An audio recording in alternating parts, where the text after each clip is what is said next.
কথায় বলে মাছে ভাতে বাঙালি, মাছে ভাতে বাঙালি আমরা, তাই একদিনও মাছ ছাড়া আমাদের চলেই না। তো দেখেন প্রতিদিনই মাছ তো অবশ্যই লাগে, এক সন্ধ্যে না এক সন্ধ্যে ভালো খাবারই লাগে। তো আজকে আমি রুই মাছ দিয়ে এই ডালের বড়িগুলো রান্না করতেছি, কুমড়ো বড়ি, এগুলি অনেক ভালো লাগে।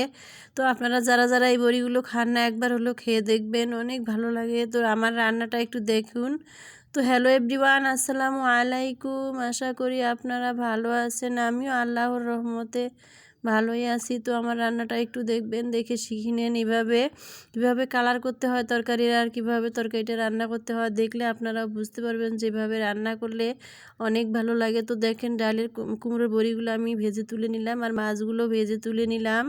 আর দেখুন এখন আমি পেঁয়াজ দিয়েছি, দিয়ে এখন কষিয়ে নিব ভালো করে। রান্না যে কোনো রান্নায় মশলাটা ভালো করে কষিয়ে না রান্না করলে তরকারিটা ভালো লাগে না। আর দেখুন মশলাটা কষিয়ে নিলাম। এখন লম্বা লম্বাভাবে আলু দিয়েছি, কারণ মাছের আলু এভাবেই দিতে হয়, দিলে দেখতেও ভালো লাগে, খেতেও ভালো লাগে। তো দেখেন এইরকম করে আলুটা দিয়ে দিয়েছি, এখন কষিয়ে নিতেছি, কারণ আলুর যে একটা কাঁচা কাঁচা গন্ধ, মানে এটা না কষালে আলুটার গা লাল হয় না। মানে সবসময় যদি আলু কষিয়ে রান্না করেন দেখবেন যে আলুর রঙটা অনেক সুন্দর হয়। আর দেখেন আলুটা সিদ্ধ করে নিয়ে নিলাম, সব মশলা সব কিছুই সিদ্ধ করে নিয়ে নিলাম। এখন দিয়েছি সিদ্ধর পানি, আর এখন দেখবেন পানি দিলাম, দিয়ে এখন দেখেন মাছগুলো দিয়ে দিলাম, মাছের ভিতরে যাতে লবণ ঢোকে ভালো করে, তার জন্যে এই মাছগুলো এখন দিয়ে দিলাম। আর ভাজা মাছ ছাড়া তো খেতেও পারি না। আর ডালের বড়িগুলো দিয়ে দিলাম একসাথে, যেহেতু ভাজা মাছ আর ভাজা ডালের বড়ি।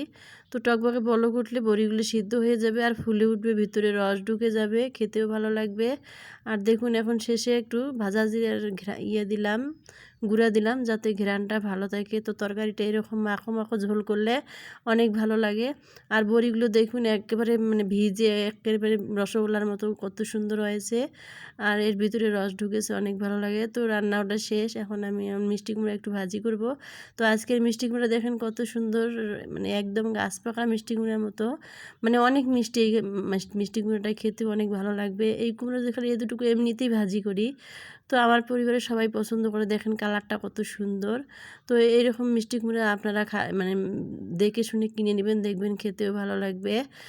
আর মিষ্টি কুমড়াটা এখন আমি ভাজি করতেছি, এভাবে ভাজি করে দেখেন সবুজ সবুজ হয়ে আছে। এখন আমি খেতে বসেছি, আর দেখুন বড়াগুলো কত সুন্দর হয়েছে, টিপ দিলে আউলে যায়, আর ভিতরে মুখে দিলে মানে মিলে যায়, এত মজা লাগে।